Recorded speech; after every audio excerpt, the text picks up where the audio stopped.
What about your family? இல்லை எங்கள் சர்ச்சில் வரிசையில் உட்காருவோம், அதான் பேசப்படும்.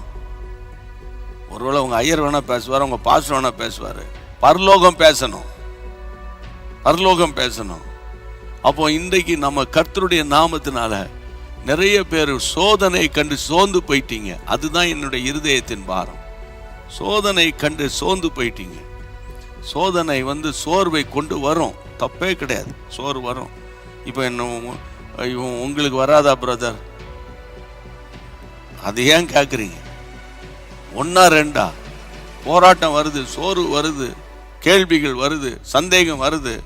ஆனால் ஆவிக்குள்ளாக நிரம்பி ஜெபிக்கும் போது, வசனத்தை பிடித்து நிற்கும் போது அதை மேற்கொள்ள தேவன் கிருபை செய்கிறார். ப்ராக்டிக்கலாக சொல்லி கொடுக்குறேன். எனக்கெல்லாம் வராது. நான் நைட்டெல்லாம் பரலோகத்துக்கு போயிடுவேன். சாயந்தரம் 5 மணிக்கு தான், காலையில் விடிய காலை 5 மணிக்கு தான் கீழே இறங்கி வருவேன். பிரசங்கம் பண்ணல.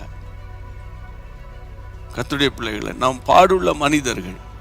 அப்போ இன்றைக்கு கற்றுக்கொள்ளுகிற பாடம் என்னன்னு கேட்டால், தீமோத்தேயு ஒரு விசுவாசத்தில் கர்த்தருடைய ராஜ்யத்தை கட்டினான்.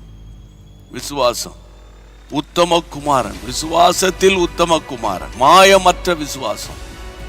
அப்போ இன்னைக்கு ஒன்று அன்பா சொல்கிறேன், தயவு செய்து பணத்துக்காக, இங்கே பாருங்க, வேலைக்காக, கல்யாணத்துக்காக, ஒரு வீட்டை கட்டுறதுக்காக, மாப்பிள்ளை பெண்ணுக்காக ஏசப்பா ஏசப்பா ஏசப்பான்னு கூப்பிடாத. என்ன இப்படி சொல்லி கொடுக்குறீங்க? ஏன்னா அதுக்கு மட்டும் கூப்பிட்டா அந்த அற்புதம் நடந்தோடனே உன்னை தேட வேண்டியிருக்கும். சர்ச்சில் தேடணும், பரலோகமே தேடணும். இவன் எங்கடா இருக்கான்னு. ஏன்னா இருக்க மாட்டேன், கேட்டா பிஸி ஆயிட்டான்னு. இன்னொரு பக்கம் சொல்றேன், இந்த மாதிரி உலகத்துக்கு அடுத்த ஆசீர்வாதத்துக்காக ஜீசஸ் தேவையில்லைன்ற நான்.